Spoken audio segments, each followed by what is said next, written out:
Bonjour à tous. On va entamer aujourd'hui le TP2. Dans ce TP, on va étudier deux autres protocoles réseau qui sont le DHCP et le FTP. Le TP est donc réparti en deux parties principales. Donc dans la première partie, on va voir comment configurer un serveur DHCP. Et puis dans la deuxième partie, on va voir la configuration d'un serveur de type FTP. Donc avant de commencer le TP, je tiens à mettre le point sur certaines notions importantes, certaines que vous avez vues de manière très détaillée durant vos cours. Je tiens quand même à mettre le point dessus. Donc première des choses, c'est les modèles OSI et TCP/IP. TCP/IP et OSI sont deux modèles de réseau les plus utilisés pour la communication. Mais il y a quelques différences entre les deux. L'une des différences majeures est que le modèle OSI est un modèle conceptuel ou théorique qui n'est pratiquement pas utilisé pour la communication, tandis que TCP/IP est utilisé pour établir une connexion et communiquer via le réseau. Il s'agit d'un modèle client-serveur utilisé pour la transmission de données sur Internet. Le modèle OSI, comme vous pouvez le voir, distingue 7 étapes fondamentales et successives qu'on appelle couches. Alors chacune des couches a une fonction bien précise dans le processus de transmission des données. Chaque couche communique avec les couches inférieures et supérieures. On va commencer par la couche application. En fait, c'est la couche la plus proche de l'utilisateur. Elle crée une interface directe avec le reste du modèle OSI par le biais des entités d'application, que ce soit navigateur web, messagerie électronique, transfert de fichiers ou autre. Nous avons aussi ce qu'on appelle la couche présentation. Cette couche a pour rôle principal la représentation et le codage des données dans un format compréhensible pour les équipements.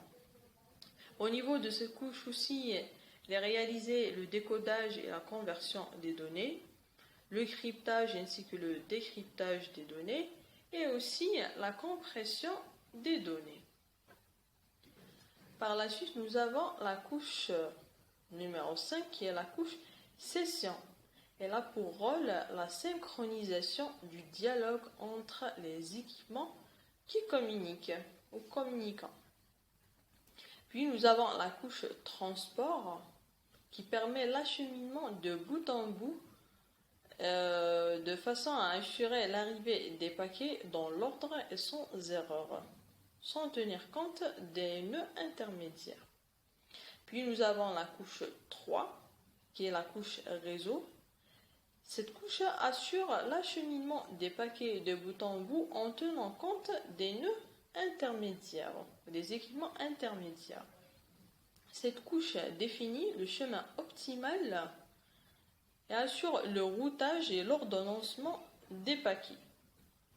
Et puis nous avons la couche 2 qui est la couche de liaison de données qui a pour rôle principal de définir des règles pour la transmission et la réception des données à travers la liaison physique pour des transmissions sans erreur bien sûr. Et puis nous avons la couche physique qui est la couche la plus proche du support ou du canal de communication. Elle assure le transport physique des données. Donc ça c'est pour ce qui est du modèle OSI. Le modèle TCP/IP quant à lui est également un modèle de référence en couches, comme vous pouvez le voir. Il s'agit d'un modèle à 4 couches. Alors, la première couche est la couche accès au réseau. Celle-là est la première couche de la pile TCP/IP. Cette couche regroupe les deux couches basses du modèle OSI. Donc, qui sont la couche physique et la couche liaison de données. Cette couche offre les moyens à mettre en œuvre afin de transmettre les données ou des données via un réseau. Autrement dit, cette couche contient toutes les spécifications concernant la transmission des données sur un réseau physique. Et puis nous avons comme deuxième couche ce qu'on appelle la couche Internet, qui est l'équivalent de la couche réseau dans le modèle OSI. Cette couche possède une implémentation officielle du protocole IP. Et puis nous avons la couche transport, qui est la même que la couche transport du modèle OSI. Cette couche a deux implémentations, le protocole TCP et le protocole qu'on appelle UDP. On va voir dans les slides qui suivent la différence entre ces deux protocoles-là. Et puis nous avons la couche application qui englobe les trois couches hautes du modèle OSI, qui sont session, présentation et application.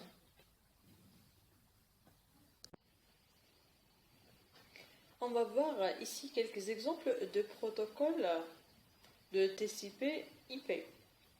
Dans la couche application, on trouve plusieurs protocoles comme le HTTP, le DNS, le DHCP, le FTP et plein d'autres. Alors ces quatre-là, c'est-à-dire le HTTP, le DNS, le DHCP ainsi que le FTP, font objet de nos TP. Dans la couche transport, tel qu'on l'a dit tout à l'heure, on trouve deux protocoles qui sont TCP et UDP. Pour la couche Internet, on trouve principalement le protocole IP. Nous avons aussi le ICMP, qu'on a vu lors du premier TP. On avait dit qu'il s'agit du protocole responsable de vérifier la connectivité dans le réseau et de gérer les erreurs de transmission. Dans la couche accès au réseau, on a le protocole Ethernet qui est un standard de réseau locaux à commutation de paquets. Donc, tel qu'on a dit, nos TP font objet d'étudier les protocoles de la couche application uniquement. Donc pour le reste, vous verrez au fur et à mesure au long de votre cursus. En premier lieu, nous avons le protocole HTTP qu'on a vu lors du premier TP. On avait dit qu'il s'agit d'un protocole de la couche application qui permet de transférer des données sous forme de page web d'un serveur HTTP à un client HTTP. Ce qui fait qu'il est un protocole de type client-serveur, implémenté dans les logiciels clients au niveau de ce qu'on appelle navigateur web, donc tels que Internet Explorer ou Firefox, etc. Donc c'est à partir du navigateur que le client lance ses requêtes. Et aussi des logiciels serveurs, ce qu'on appelle serveur web, comme le cas de Apache. Et donc, il constitue un protocole de requête-réponse, comme on a vu lors du premier TP. La dernière version du protocole HTTP est la version 2 approuvée en 2015. Ce qu'il faut retenir aussi est que ce protocole est encapsulé dans le protocole TCP port 80.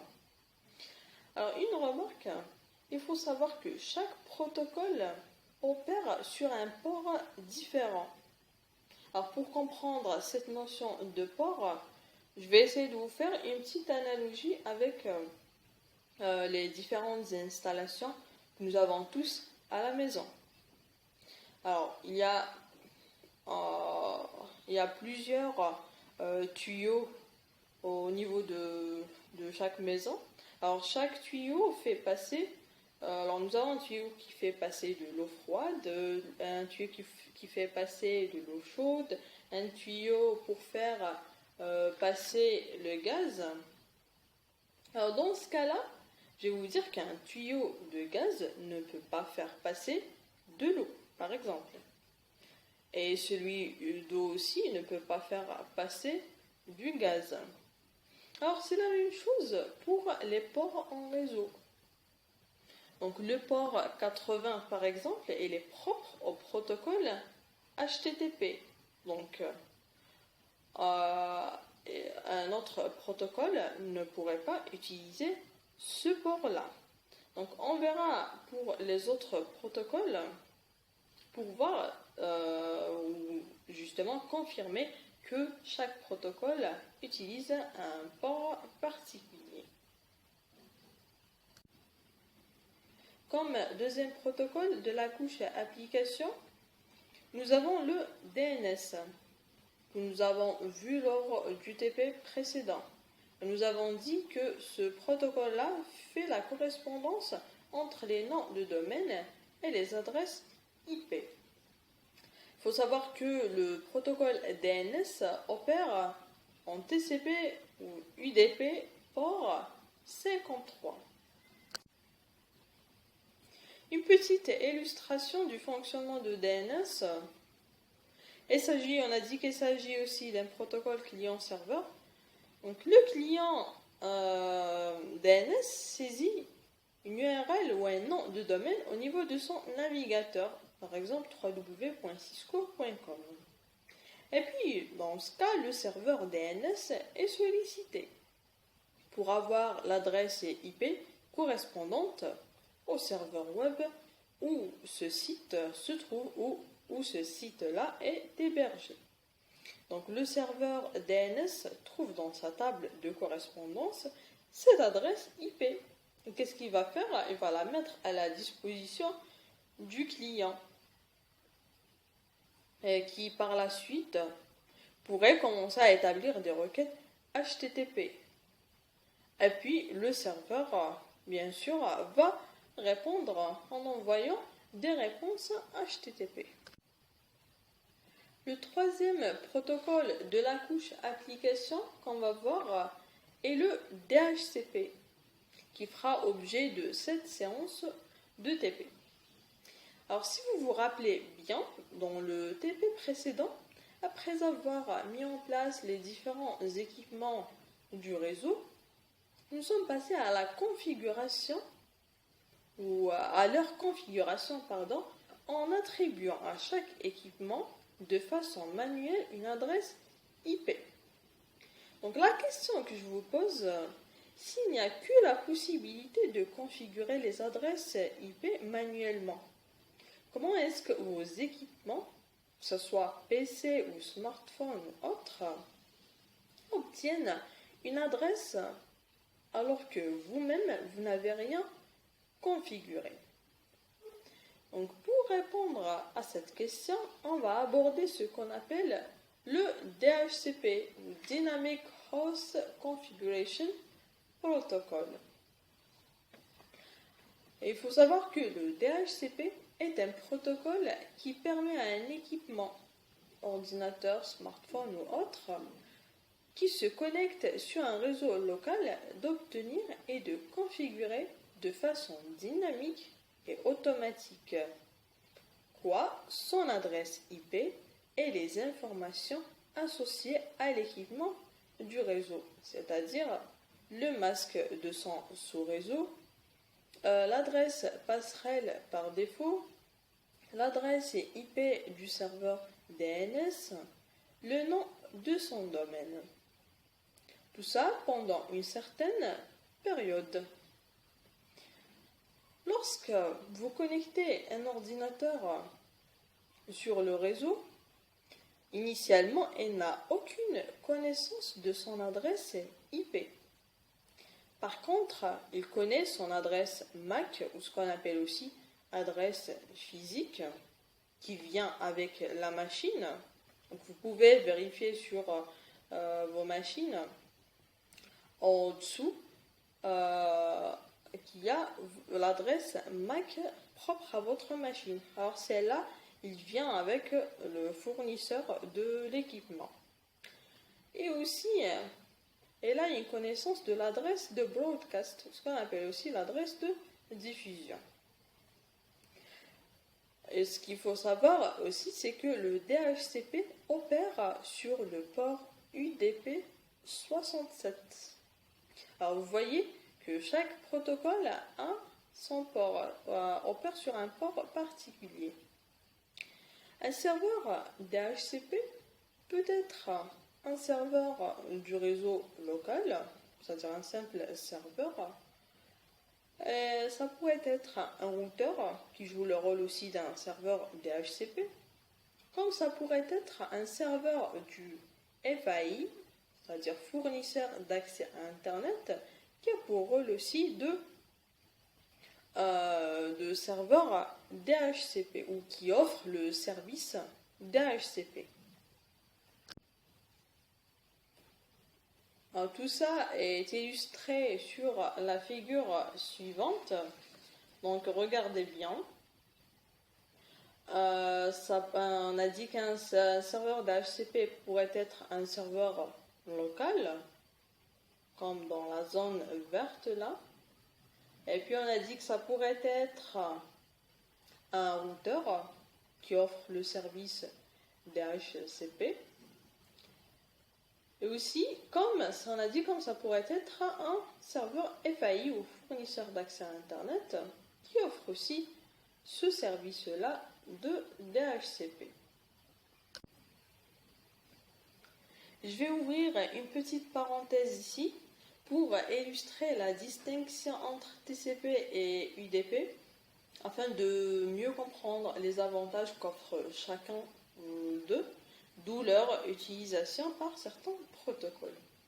Alors TCP comme UDP s'exécute au-dessus de IP, c'est-à-dire au niveau de la couche transport. Le protocole TCP assure un service de transmission de données fiable avec une détection et une correction d'erreurs de bout en bout. Par exemple, lors de l'envoi d'une donnée, TCP veille à ce qu'un accusé de réception soit envoyé à l'émetteur dès la réception de la donnée. TCP permet également la reconstruction ordonnée des données via ce qu'on appelle le numéro de séquence. Si par exemple une donnée est sur 5 octets et que l'envoi se fait en flot continu d'octets, c'est-à-dire chaque octet est envoyé tout seul. Donc les octets, avec TCP, les octets seront numérotés de 1 à 5, c'est-à-dire ils auront un numéro de séquence. Donc même si elles arrivent à la réception, elles arrivent dans le désordre, TCP permet de reconstituer la donnée en ordonnant les 5 octets à l'aide de leur numéro de séquence. TCP garantit également le contrôle de flux, c'est-à-dire que l'émetteur envoie ces données de façon à ne pas surcharger le récepteur. Et aussi, le TCP garantit ce qu'on appelle le contrôle de congestion pour ne pas surcharger le réseau qui pourrait entraîner, c'est-à-dire la congestion qui pourrait entraîner la perte des paquets et aussi de longs délais de transmission. Donc, contrairement au TCP, le UDP n'offre pas ces services-là. Comme dernier point aussi, on dit que TCP est un protocole orienté connexion. C'est-à-dire que lorsqu'une machine, par exemple une machine A, envoie ses données vers une machine B, la machine avec le TCP, la machine B est prévenue de l'arrivée des données et bien sûr accuse réception.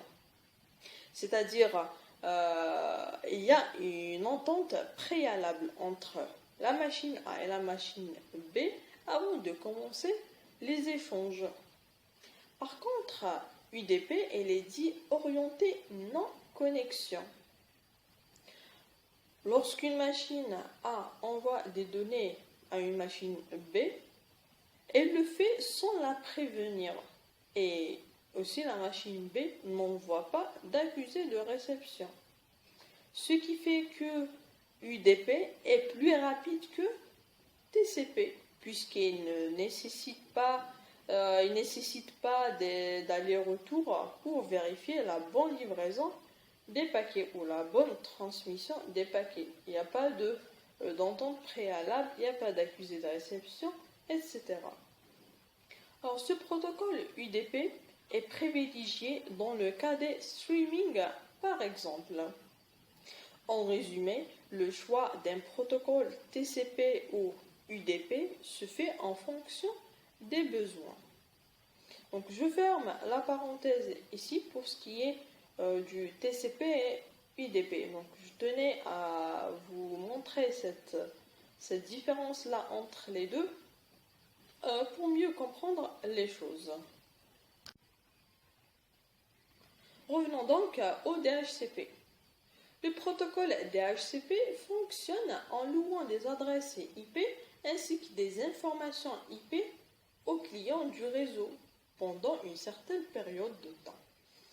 Pour ce faire, le client DHCP doit interagir avec les serveurs DHCP qui sont sur son réseau via une série de messages qu'on appelle des messages DHCP qui inclut le DHCP Discover, le DHCP Offer, le DHCP Request ainsi que le DHCP ACK ou accusé de réception.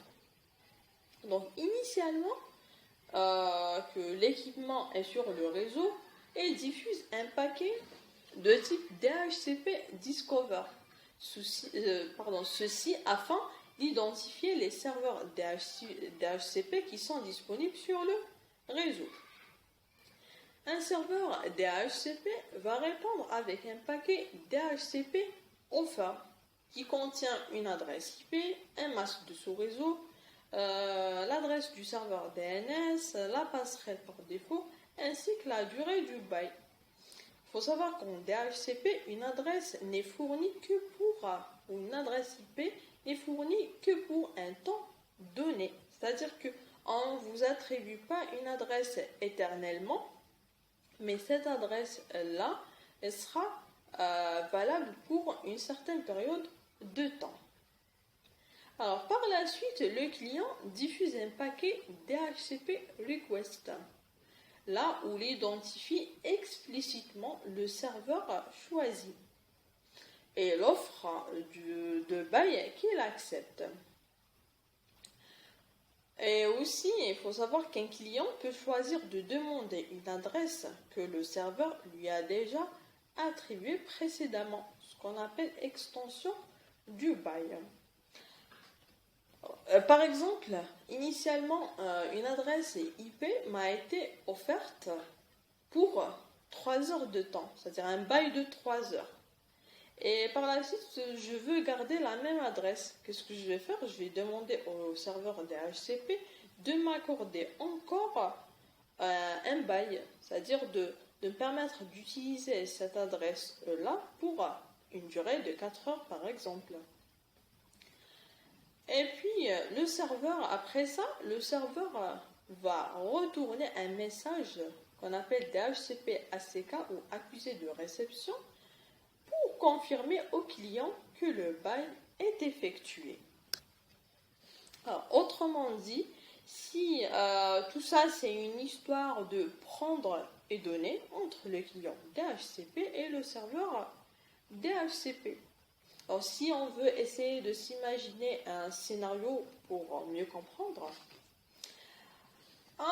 imaginez un scénario entre le client DHCP et le serveur DHCP. Initialement, le client DHCP va dire quoi? Il va dire qui peut me donner une adresse IP? Donc, il va lancer ça. C'est ce qui fait référence au DHCP Discover. Et puis, le serveur DHCP ou les serveurs DHCP qui sont sur son réseau vont dire quoi? Ils vont dire, donc par exemple, je vais dire un serveur va dire, laissez-moi vérifier. Et au bout d'un moment, il va me dire, il y en a une adresse qui est disponible avec un tel bail. Donc le client, qu'est-ce qu'il va faire? Il va répondre au serveur. Il va lui dire, ok, vous me la donnez s'il vous plaît. Ça, c'est un DHCP request. Et par la suite, le serveur va lui répondre, va lui dire, ok, pas de problème, la voilà. Donc c'est ça, le DHCP ACK. Donc dans le cas où plusieurs serveurs répondent aux clients DHCP, c'est-à-dire plusieurs serveurs DHCP sont en place et répondent aux clients, donc le client pourrait choisir de répondre à un d'eux. Et il peut par exemple effectuer son choix au serveur qui a une offre intéressante, c'est-à-dire le serveur qui lui correspond le mieux en termes de bail par exemple. Alors si par exemple il y a deux serveurs qui me répondent, qui me donnent des offres, c'est-à-dire il y a un qui me dit, alors voici j'ai une adresse IP disponible pour un bail de 5 heures par exemple. Et puis un autre serveur DHCP qui m'a envoyé aussi une offre en me disant, voici j'ai une adresse IP pour vous pour une durée de 3 heures. Moi je vais regarder, c'est-à-dire le client DHCP va regarder. S'il compte être sur le réseau pour une durée de 5 heures par exemple, donc ça serait l'offre du premier serveur DHCP qui serait intéressante. Il lui a offert une adresse pour un bail de 6 heures et lui, il veut garder l'adresse pour 5 heures ou l'utiliser pour 5 heures de temps. C'est intéressant. Et c'est ce qui va dire qu'il va refuser la deuxième offre de l'autre serveur. Parce que lui, il lui a offert l'adresse pour un bail de 3 heures uniquement. Donc ça, c'est par rapport au choix du serveur auquel il va répondre ou de l'offre qu'il va accepter. Si vous voulez comprendre encore mieux, donc je vais par exemple vous dire que vous êtes connecté sur un réseau social par exemple ou sur une page de vente en ligne. Vous voulez par exemple acheter un produit. Par exemple, je vais dire que vous voulez acheter un téléphone portable sur cette page-là en ligne. Et puis cette page-là contient plusieurs offres. On va dire par exemple sur Webkinis, vous voulez acheter un téléphone. Vous mettez une annonce, vous dites que voilà, je veux acheter un téléphone de telle marque, etc. Donc ça, c'est comme un DHCP Discover. C'est-à-dire vous allez découvrir quels sont les vendeurs qui sont sur la page qui pourront vous proposer des téléphones, par exemple, de la même catégorie que vous recherchez. Et puis, il y aurait un d'eux qui pourrait vous vendre un téléphone qui correspond à vos critères.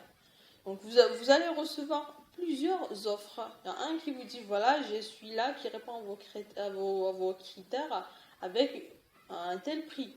Et un autre qui va faire pareil. Donc, vous allez recevoir plusieurs offres avec des prix différents.